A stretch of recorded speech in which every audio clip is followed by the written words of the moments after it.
Let's just come round this way, mate. Paddy.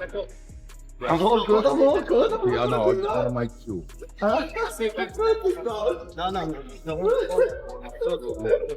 What's up, bro? How are you? It looks like Paddy the Baddy Pimblett is setting his sights directly on Ilia Topuria, and this showdown is being hyped to absolutely explode. But at the same time, Paddy is sending a brutal warning shot toward Justin Gaethje, showcasing his intense training regimen ahead of UFC. He's making it crystal clear that fighting in January is going to completely mess up his Christmas celebrations, but honestly, he doesn't care one bit, because he's absolutely convinced that the sacrifice will all be worth it when he finally wins that title and becomes the world champion. In his own words, Paddy laid it out, stating, "This is the first time I'll ever fight in January, the earliest I've ever competed. It's going to ruin my Christmas dinner and my birthday since I turned 31 just weeks before. But it'll all be worth it when I lift that real title above my head and Paddy the Baddy becomes a world champion." And it doesn't stop there. Paddy is also sending a vicious warning to the entire featherweight division, claiming he's leveling up faster than anyone can possibly realize and that 2026 is going to be his year. He's even threatening Arman Tsarukyan and promising to make massive waves in the title picture, not shying away from calling out anyone he feels has been dodging the hard work. Paddy insists his work behind the scenes is on a whole different level and that whoever dares to step in front of him next is getting absolutely smashed. No questions asked. 2026 is going to be the biggest year of my life. I am coming for that interim title, then I'll be making it the undisputed title when I come and beat Ilia Topuria up and take the undisputed title. And then little posh boy, if he manages to fight in that time, because he likes sitting out and saying he's got a sore back, if little posh boy fights in that time and keeps his ranking, I'll punch his head in as well. Furthermore, when it comes to Ilia, Paddy just brushes him off completely, telling him to relax while cracking a sharp joke about his entourage. He quips that he's not trying to create extra work for the security guards, and then he points out something pretty telling. Ilia only seems to act tough when Paddy is by himself. He says Ilia is always hiding behind this massive entourage of his. From Paddy's point of view, it's all just an act. Ilia never actually follows through on his threats. He just puts on a big show until the security team inevitably jumps in to break it up. To Paddy, it's a classic case of being all talk with absolutely nothing to back it up. Come on, Judith, so calm down. Okay. Don't worry, I'm not going to make your job any harder. Mate, hey, my shot's hard enough. I'm okay, I'm not.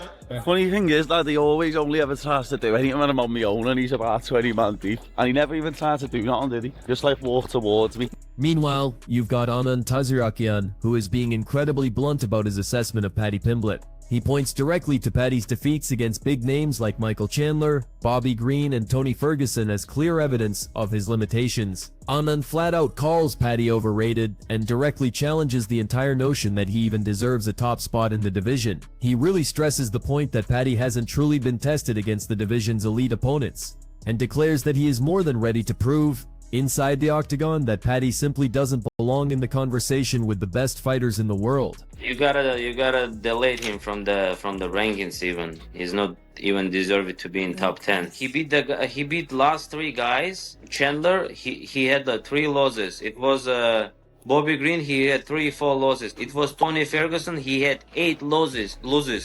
That's crazy. And like, you wanna bring that guy to fight for the title is 8-0, 2-0. Oh, that's pretty bad when you put it that way. Arman Tsarukyan goes on to absolutely destroy the idea of a Paddy Pimblett versus Justin Gaethje matchup in a brutal rant, all while calling out the UFC for what he sees as completely stupid matchmaking. He laid it all out for Daniel Cormier, cutting straight to the chase and saying that Paddy Pimblett doesn't stand a single chance against anyone on his path to the title. He's completely blunt about it, insisting the hype surrounding Paddy is massively overblown, and you can visibly see his annoyance when Cormier even starts to talk about things like size advantages or entertains the what-ifs, as if Paddy could somehow miraculously pull off a win. Arman makes it perfectly clear that in his world, the talent scale and a fighter's IQ matter infinitely more than hype or rage, and the very idea of Paddy beating top contenders is, in his eyes, completely laughable. So you don't think that Paddy Pimblett has anything for Ilia Topuria? No way. You don't think so? At all. Why? Did you see what he did to Michael Chandler? Destroyed Michael Chandler. Okay, how many people destroy Michael? But Arm. He's 40 years old. Paddy cannot beat even Oliveira, cannot beat even Hooker. He Really? cannot beat Poirier. He cannot beat Gaethje. He cannot beat Holloway. He cannot beat me. So you don't think Paddy's very good? No, he's. What do you mean? You think he's good?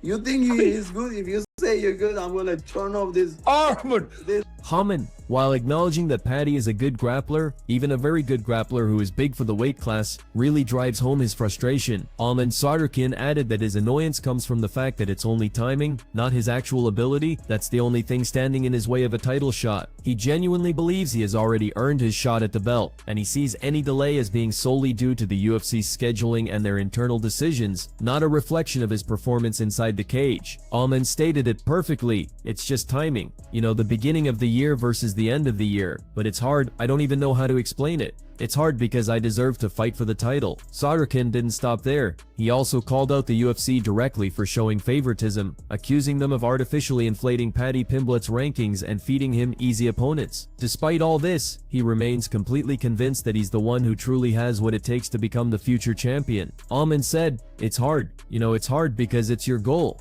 Why does a guy like Paddy get that? He beat one ranked guy, number 12, and they made a fake ranking and put him at 5. It's a business, not just a sport, so they can do whatever they want. But at the end of the day, I'm gonna be champion." Arman is convinced the UFC is shielding Paddy with easy matchups to inflate his popularity. Still, his hope is that Justin Gaethje delivers a decisive beatdown that completely wipes out the hype and silences all the talk surrounding Paddy for good. He added, "It's a business to build Paddy and give him easy fights. But I hope Justin is gonna beat his kick and we're gonna forget about Paddy for the rest of our lives." Arman went even further, admitting he can't stand Paddy and doesn't believe he deserves to be anywhere near this matchup. He's so irritated by him that if they ever ran into each other, he'd feel like cracking him right across the face. However, on the other side of this, Michael Bisping weighed in on the Paddy versus Justin situation, saying Gaethje has been coming across as a bit entitled lately, just sitting out, not fighting, yet still acting like a title shot should be waiting for him. Paddy, for his part, kept it respectful and acknowledged Gaethje's skills, but he admits the attitude has been irritating. He even joked that Gaethje has been behaving like a bit of a, well, you know, by assuming he automatically deserves the next big fight. Justin Gaethje was kind of sitting around on the sideline saying he wants a title fight or that's it. Paddy Pimblett called him a bit of a little for having that stance. Said, "Listen, I like Justin, but he's a bit of a for talking like." On the other hand, while Paddy Pimblett fully acknowledges Justin Gaethje's legacy and respects him as a fighter, he's also been openly critical of his recent attitude. He feels that Gaethje has been carrying himself as if a title shot is his by divine right, just expecting the UFC to hand it over to him on a silver platter. Paddy counters this with the fundamental truth of the fight game. In this sport, absolutely no one owes you anything. You have to go out there and earn every single opportunity inside the cage. You know, I don't ever want to say a bad word about Justin Gaethje, like, he's a legend, but he's doing interviews lately being a prop. You know what I mean? Saying like the UFC owe him and he deserves it and all that.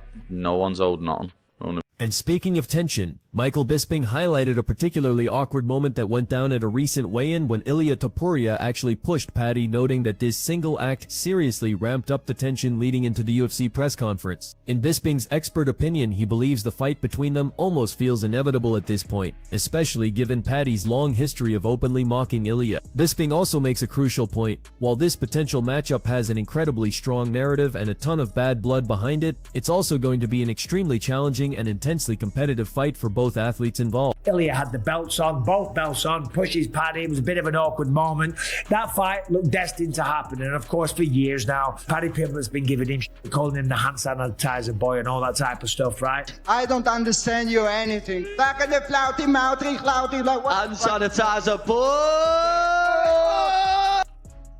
I hope they fight down the line because there's certainly a storyline built in, but this is a very, very tough competitive match. Michael Bisping commends both Paddy and Justin as truly elite fighters, making it clear that each man is incredibly dangerous in his own unique way. He goes on to emphasize their diverse skill sets, which range from high-level wrestling and crisp striking to sheer unadulterated power and the ability to adapt on the fly. This makes it absolutely clear that neither of these guys should be underestimated for a second. Bisping specifically points to Paddy's commanding victory over Michael Chandler as undeniable proof that he can dominate and completely overwhelm top-level competition. Because of all this, he believes this fight is destined to be intensely competitive, technically a contested, and an absolute must-watch event for any fight fan. He is one of the most exciting fighters. They do call him the human highlight reel for a reason. He's got great wrestling, but the boxing, the striking, the leg kicks, the punch power that he has. I'm telling you, this man is no joke. And neither is Paddy Pimblett, right? We saw last time against Michael Chandler, he is the real deal. He absolutely smoked him. He's undefeated in the UFC. He put a beating on Michael Chandler. And let's remember, Chandler went toe-to-toe with Gaethje, gave Dustin Poirier a good run, knocked out Dan Hooker. So it's not like he's a bum. Yes, he hasn't been winning fights. We all know that. But Paddy made it look different. He beat the living hell out of him. The YouTuber known as Bedtime MMA also decided to weigh in on the massive UFC 3024 announcement, and he made a point to note that Ilia Topuria is currently dealing with some personal matters, which is why he's hesitant to criticize him too harshly right now. He explained that while he isn't a huge fan of Ilia, he sincerely hopes to see him back in action soon, to face off against formidable fighters like Arman, Paddy Pimblett, or Justin Gaethje. In the meantime, he views the Gaethje versus Pimblett fight as a legitimately exciting matchup that all the fans should absolutely be looking forward to watching. Ilia Topuria's got personal things going on. I'm not gonna kick him while he's down. Now listen, I'm not an Ilia super fan, okay? I'm a Volk fan, I'm a Holloway fan. I'm not gonna kick him while he's down, dude, okay? I hope Ilia Topuria comes back soon so that we get Ilia versus Arman, or Ilia versus Paddy Pimblett, or somehow Ilia versus Gaethje.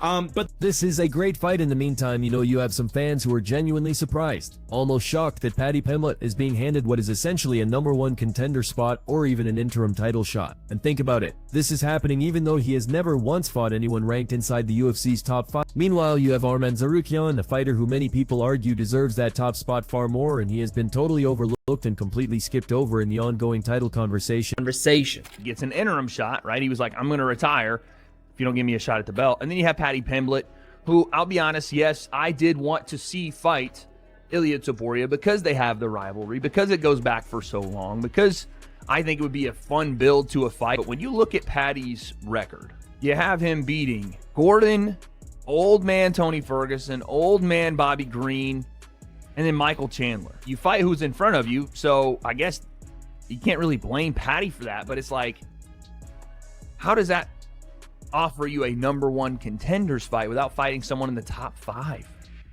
ever, you know, until this moment? He's 7-0 in the UFC, but he hasn't fought anyone in the top 5 to even get to the title shot. Again, interim, I know, but I'm just, that doesn't make sense. And I'm one of the guys that was saying, you know what, Paddy versus Ilia would be fun. That'd be a cool first defense. But then again, that was right after Arman had been yoinked for pulling out on Islam. Not really Arman's fault. Gets injured, has to pull out. We get it. But it was like on a day's notice, so maybe the UFC was upset with that, want to go in a different direction. But now you can't really excuse it because you could have put Arman. Additionally, the analyst Nick Bede believes that even if Justin Gaethje and Paddy Pimblett do end up fighting for an interim title, Arman Tsarukyan still emerges from the situation as the rightful #1 contender. In his professional view, Arman remains the most deserving fighter in the division for a shot at the real belt. So, no matter who wins that interim belt, this upcoming fight mostly just serves as a de facto final eliminator, a high-stakes bout that keeps Arman perfectly positioned as next in line for that ultimate showdown with Ilia Topuria. I think the winner here for me is, this sounds mental, it's kind of like Arman Tsarukyan, because Arman Tsarukyan for me is the standout #1 contender. And if Ilia spins out in January, when Arman's just fought last week, there's no way Arman Tsarukyan fights in January. So actually, everyone's kind of having a go at Gaethje and certainly having a go at Paddy at the moment. I think Tsarukyan's the winner because regardless of who wins this interim belt, I still think this is a final eliminator. So what do you think? Drop your thoughts down in the comments below. Are you completely hyped to see Paddy Pimblett double down and declare war as he sets his sights on Ilia Topuria? Or are you just rolling your eyes thinking that Paddy is biting off way more than he can possibly chew? With Paddy promising to end the undefeated champion's reign in brutal fashion, the fans are completely split down the middle. Is he speaking undeniable facts and truly leveling up for real, or has this whole rivalry officially descended into pure, unadulterated chaos? Let us know what you think, and don't forget to hit that like button and subscribe for more.